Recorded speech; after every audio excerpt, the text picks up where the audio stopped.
इसमें आपके जो लेसन है थर्ड गृह विज्ञान एनसीईआरटी जो राजस्थान बोर्ड द्वारा आरबीएससी में के लिए है, जन पोषण और स्वास्थ्य से संबंधित इसके क्वेश्चन आंसर हम बात कर रहे हैं। सेकंड क्वेश्चन की बात करेंगे, पहला क्वेश्चन में डाल गई थी, ठीक है। शब्द जन पोषण समस्याओं से जूझने के लिए उपयोग में लाई जा सकने वाली विभिन्न कार्यनीतियों का विवेचन कीजिए।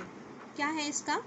जन पोषण समस्याएं, जन पोषण समस्याओं से अभिप्राय समाज में अल्पपोषण अतिपोषण से उत्पन्न होने वाली समस्याएं जैसे कि अल्पभारी, बोनापन, क्षयकारी, मरासमस, क्वाशिकोर, मोटापा, उच्च रक्तचाप, मधुमेह, अतिभार, गठिया आदि समस्याएं।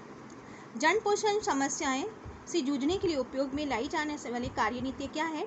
आहार अथवा भोजन आधारित कार्यनीतियाँ।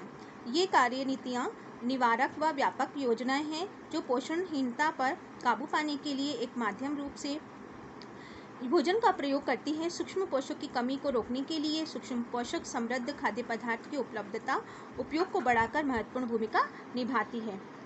अब हम बात करेंगे भोजन आधारित कार्यनीतियों की। इस कार्यनीति का सबसे बड़ा लाभ यह है कि यह दीर्घोपयोगी होती है। इसके लाभ लंबी अवधि के लिए मिलते हैं।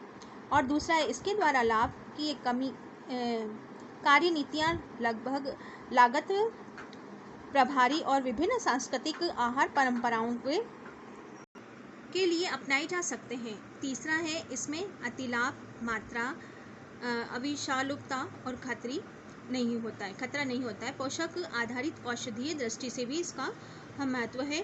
भोजन आधारित उपागम, आहार्य विविधता और रूपांतरण या परिवर्तन, बागवानी हस्तक्षेप जैसे घरेलू बागवानी, पोषण, स्वास्थ्य शिक्षा, भोजन पुष्टिकरण आदि। इसके बाद बात करेंगे पोषण आधारित अथवा औषधि दृष्टिकोण। पोषण आधारित अथवा औषधि दृष्टिकोणों में संवेदनशील समूहों अर्थात उन लोगों को जिसमें कमी का खतरा रहता है और वे जिसमें पोषण की कमी है, पोषक पूरक भोजन पदार्थ दिए जाते हैं। यह भारत में विटामिन ए लौह तत्व के लिए भी उपयोग में लाई जाने वाली एक अल्पावधि नीति है।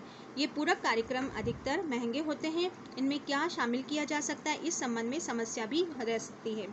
विभिन्न पोषकों के लिए मुख्य लक्ष्य समूह भिन्न भिन्न होते हैं। अब हम बात कर रहे हैं इसमें हस्तक्षेप, जिसके लिए उचित है लाभ, चुनौतियाँ और हानियाँ, चिकित्सा अथवा पोषण आधारित। अब हम बात यहाँ कर रहे हैं कि जो हस्तक्षेप रहता है वो पूरक पोषक आहार हम उसको देंगे चिकित्सक के रूप में। चिकित्सा और ये कौन करेगा? डॉक्टरी उपचार, रोकथाम, विशिष्ट लक्ष्य समूह के लिए। ये दीर्घोपयोगी है, समयबद्ध रहता है।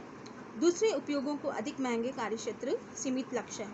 मतलब इसके जो उपयोग बहुत महंगे हैं, इसमें जो पैसा बहुत ज़्यादा लगता है और इसका जो क्षेत्र है बहुत सीमित है। भोजन आधारित अथवा आहार नीतियाँ, पुष्टिकरण, भोजन के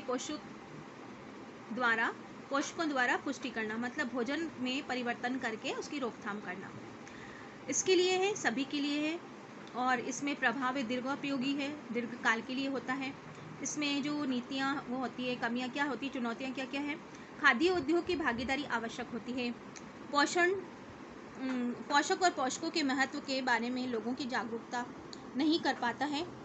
लंबी अवधि के लिए दीर्घकालीन आहारी व्यवहार परिवर्तन की ओर अग्रसित नहीं कर पाता है। आहार व्यवहारिक परिवर्तनों की ग्रसित नहीं कर पाता है।